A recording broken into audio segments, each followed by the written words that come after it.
The beauty of an ascended master is they're ascended, and they're obviously in the other realms, you could say. They've finished, they've completed their journey, they're in their own sovereignty. But yet, they're at the beginning, taking their first life on earth, going through all the experiences. It's all happening. As you sit here, how do you know it's not just that dream, that tape replay of you being a human on the planet, going through what you are right now? How do you know? There's really no actually difference between a human being that you are today and an ascended master that you are. There is no difference whatsoever other than perception.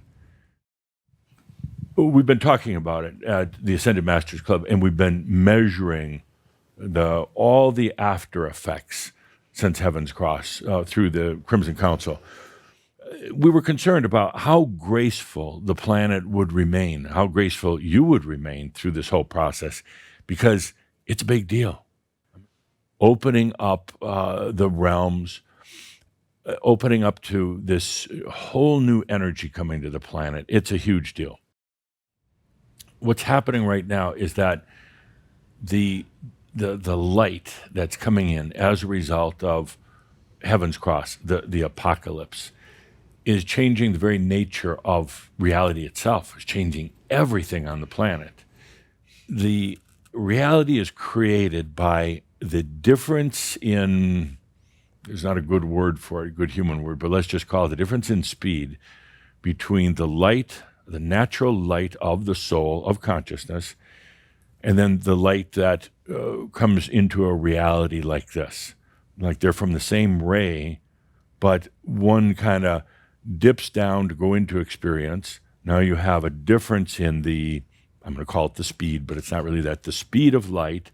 And that difference in the speed of light creates gravity, which then creates ultimately particles and even thoughts. When that ray of light changes, partly because of the humans on the planet who had brought in more consciousness into their being, it creates a different, you could say, attractant or grounding for that light. So everything is getting disrupted right now. You've got this factor of what I'm calling new light that's occurring. You have the factor of also eventually consciousness and energy melding together, being together. That's why you came here, and that's the passion that some of you have already been feeling, but the passion that you'll continue to feel. So when you ask that question, why am I here on the planet? Why should I stay? It's for exactly that. Let that passion of the light start coming through. Let's take a deep breath with that.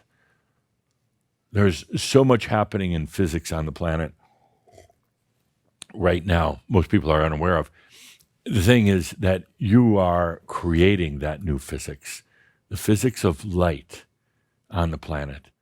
The difference in the speed of light creates reality.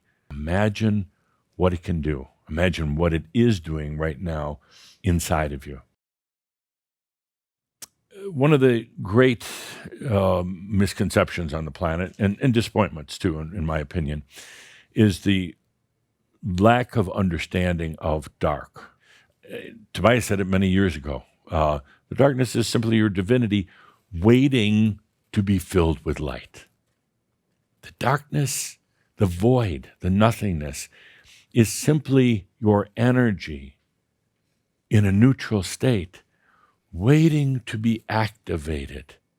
The metaphysics that we're talking about now, we go beyond the old concept, and the disruptive force on the planet right now is the new understanding of light and dark. The understanding that the difference in the speeds of light creates reality. And eventually you can literally have that light that's come in now with the apocalypse easily change the reality. Easily. Now, I'm going to put out a challenge to Shaumbra here. You spent your whole life and lifetimes battling things. All of you had a physical or metaphorical sword that you carried with you. You spent your whole life in battle in many different ways, literally in battle. A lot of you battled for religious forces. A lot of you battled in armies for countries.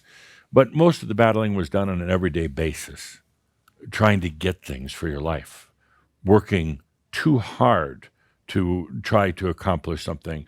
You're a great sword carrier. Put it down. That's going to be a tough one because that's the way you're used to doing things. That's the way the planet is used to doing things. The challenge is stop the battle, stop the fights, stop all the hard work, stop thinking that everything has to be so hard and rigorous. And now receive. I've talked about it in 100 different ways. Energy serves the master. Let energy serve you. I'm going to put it this way. Now receive. It's all right there. It's in the light that comes in with the apocalypse. You, all of you, are this planet's metaphysicians. You are. The planet, the other humanity, is relying on you. You are creating the new physics. And now the challenge is a big one. Stop battling. If you find yourself battling for everything, for anything, stop. Take a deep breath. It's an old habit. It's an entrenched habit.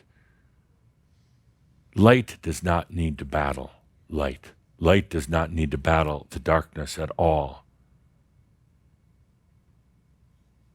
It does not need to overcome anything.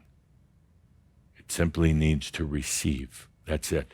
The master allows the luminosity of the light to change the nature of reality in their life, and then everything else changes.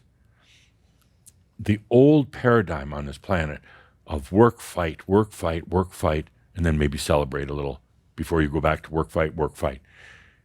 It's done. It's over with. That is perhaps one of the biggest overlays and flaws of mass consciousness. And it's time for that to change. And it's going to start with you.